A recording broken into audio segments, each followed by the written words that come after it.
There are certain things that will always be in my pantry, and those things are lemons, chilies, chorizo, pasta, and white wine. So why not make a dish out of all of those things? That's what we're going to do. This is definitely a little pantry recipe. So if you've got this stuff in your pantry, it's only going to take you 15 minutes to put it together. First thing I'm going to do is just peel the skin off the chorizo, because I want to break it up. I want to render out all the flavour, and I want that to become part of the sauce in the dish itself. So this can be a little bit annoying, but it ends up paying you back in spades later on. So once you've got all that skin off, I'm just going to dice it up as fine as I can dice it to give me lots of surface area to render out as much of the fat and flavour as I possibly can. So once you get to there, cut it into little strips, and then you cut that into ribbons, and then just run the knife through it. And you're exposing more surface area to the pan, which means more of the crunchy, yummy bits, but it also means more of the flavour is going to be rendered out of the chorizo. So every step along the way, you're looking at how can I extract more flavour from my ingredients. I'll turn my pan on so that it goes into a cold pan, because we want to start it cold and slowly render all of that flavour out. Talk about this a lot. If you put that into a hot pan, it does two things. One, you kind of seal the outside straight away and it stops any of those oils and flavours coming out.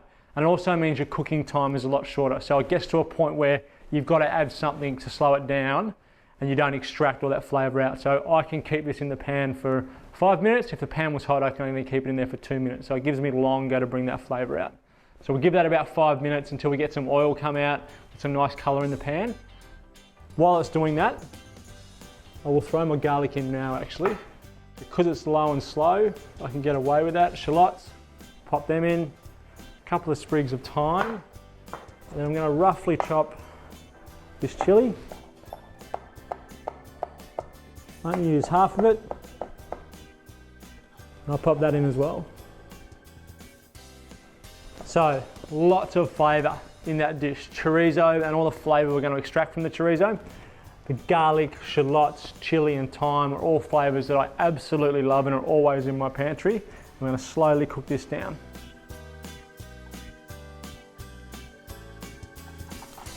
I've got some nice colour. You can see that oil and that flavour starting to come out of our chorizo. So now I can put my pasta on. Now I'm doing a little 3 cheese tortellini to go with this. I said I've always got pasta in my cupboard somewhere, and this is a good one to have. Straight into some salted boiling water. Make sure your boiling water is well salted. Pop them in. They're only going to take about 8 minutes. So I'm now on the clock. I've got 8 minutes to finish the dish. In with our chorizo goes some wine. About a glass of a sharp white wine, or a dry white wine. I'm going to reduce that for a couple of minutes. About 5 minutes, and then we've got 3 minutes left on our pasta, and then I'm going to make the sauce.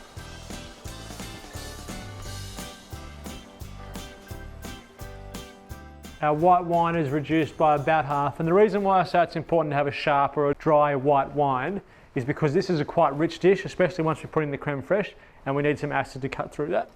So creme fraiche goes in now, again using something that has an acid content to it, which creme fraiche does, to cut through the richness of the dish. So I'm going to mix that creme fraiche in, and this will give some body to our sauce. Just work that in. I haven't seasoned it at this point. I want to season it at the end because our pasta is really well seasoned and because the chorizo itself is going to be quite salty. Okay, so I'll reduce that down a couple more minutes now, and then we're going to spoon our pasta straight from the pot into there using some of the pasta water to help thicken up our sauce.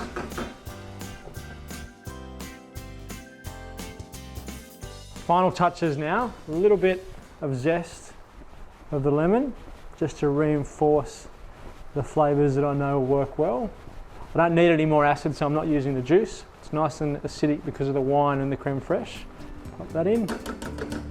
I'll stir. And now I can turn my pasta off. I'm just going to take the pasta straight out of the pot. So I've got a slotted spoon. Turn that off. And I'm just going to spoon it straight into our sauce. Get another stir in. Now I'm going to taste and check my seasoning. Everything's come together. Doesn't need any salt at all.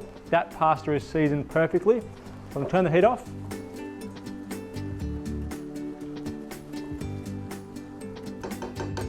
Get it into the bowl while it's nice and hot. This is comfort food. This is gluttonous, rich. And if you've got any of that wine left over that you use to go in with this, you'll definitely need it because it is quite rich. You're going to need that wine to cut through it. Then, just to add more layers of richness, I've got some Parmesan cheese, which I can grate over the top, and some fresh basil, which I'll pick to go on top as well. So Parmesan, yeah. Pick some basil, which I'll just tear little pieces of. So if you ever come to my place, this is the kind of food you're going to get served because this is what is always in my pantry.